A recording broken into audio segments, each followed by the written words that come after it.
Hello everyone, I just wanted to make a quick video of my thoughts on the Duviri paradox update.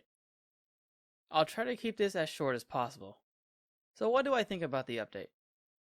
Overall, I feel the update was okay. It wasn't terrible, but it also wasn't amazing. I dislike the fact that the entire quest was one giant tutorial for what activities you'll be doing in the Duviri open world area. It also didn't help that the quest was 2 hours long. That was probably the biggest problem for me. I don't mind if a quest has some tutorial mechanics in it, but when 80% of the quest is a tutorial, and then 20% is story and lore, I have a problem with it. I also found that the ending was very lackluster, and if you finish the quest, you'll know what I'm talking about. Now onto the open world area of Duviri. I feel it needs some improvements to better flesh out the area. Like most games with open world sections, there's always a lack of content which makes certain areas feel empty. There are small towns spread throughout the world, but you don't interact with any of the citizens as far as I know. It would have been nice if there were actual NPCs that you could talk to and get mini quests from, like a fetch quest or a rescue objective. Anything would have been better than nothing. An open world that has no interaction with the player is just bland and boring to me. Let's move on to the circuit next.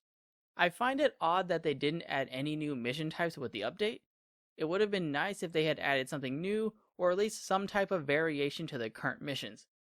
For example, why not make a rescue variation mission where you save Duviri citizens and escort them to safety while fighting off Thrax's forces?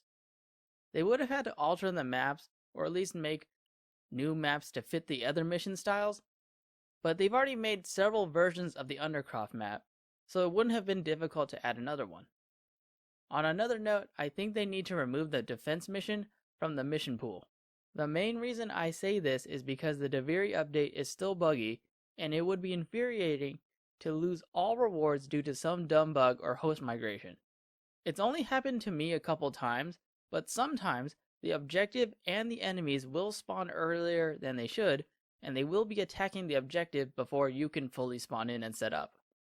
It also doesn't make sense that the open world Duviri area has a mechanic in place that allows you to leave with your rewards in case of a bug or glitch happening, but the circuit doesn't have the same mechanic. It feels counterintuitive to me. Hopefully, Digital Extremes can think about this and consider changing it. Now I want to talk about the weapon and frame randomness of the Duviri paradox. I actually don't mind the RNG aspect, but there is some room for improvement here. For example, why am I getting weapons or frames that I don't even own? I think they need to change it so that the randomness only applies to things that you currently own. Another useful mechanic that Digital Extremes can consider is adding a favoriting feature where you can only pick one frame or weapon that is guaranteed to be there. This decision should be locked in just like your weekly incarnate choices, so you'll have to weigh your options before finalizing your decision. I doubt they will add it, but it would be nice to have. There is another thing that I would like DE to change, and that is to be able to modify my weapons and frames in Teshin's cave. For things that I don't own, I understand not having this ability because it would create unnecessary problems, but what about for weapons and frames that I do own? It makes no sense to me that I can't change anything before going through the portal.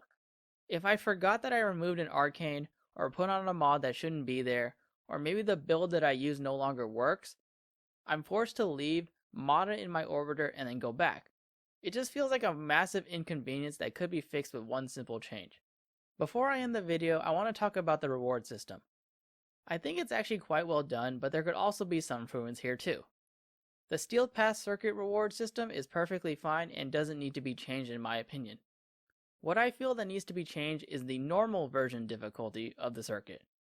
I think instead of forcing players to choose only one reward cycle per week, I think DE should allow players to be able to complete all 3 reward cycles every week.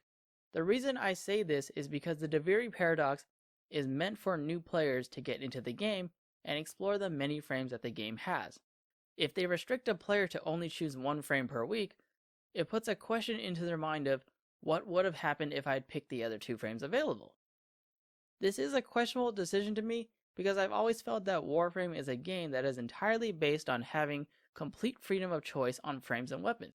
So by restricting a new player or someone who hasn't farmed all of the non-prime frames, it feels odd to suddenly force the player onto one path like this. That's just how I feel about it. Let me know what you think about the Duviri paradox update in the comments below. Anyways, that's all from me today. Be kind to one another, stay safe, have a nice day, and see you guys in the next video. Peace out, everyone.